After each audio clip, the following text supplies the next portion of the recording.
Hi guys, good morning. Ano po tayo? Buhay empleyado. Ito yung sinasabi na routine na natin. Pero di ibig sabihin, bilang routine, hindi ka na mag-a-adjust.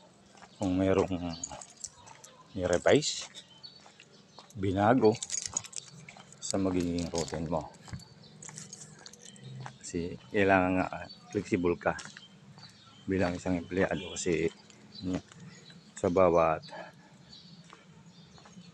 umuusad ang proseso, meron pong kailangang baguhin at kailangan ikaw bilang empleyado ay mag-adjust ka doon sa pagbabago o pag-revise lalo sa mga protocol policy kasi yun mga yun ay nakikita ang katagalan na ang proseso bakit binabago kasi mayroong something na dapat yung proseso maging matatag na kahit anong dyan ay nandiyan pa rin na hindi masisilipan o maano ng butas yung proseso.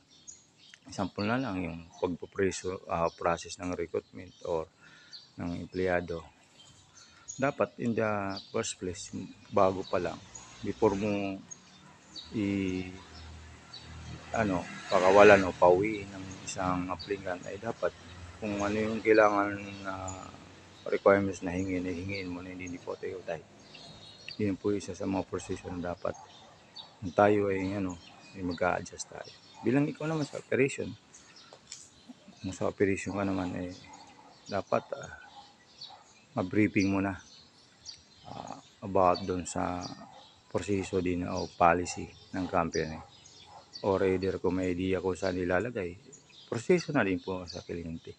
Kasi the best talaga before mo pakawalan ng isang new applicant o new employee, equip na siya sa lahat ng proseso at pag nandun na siya hindi na siya magugulat o sa bahay pa lang niya mag-iisip na siya o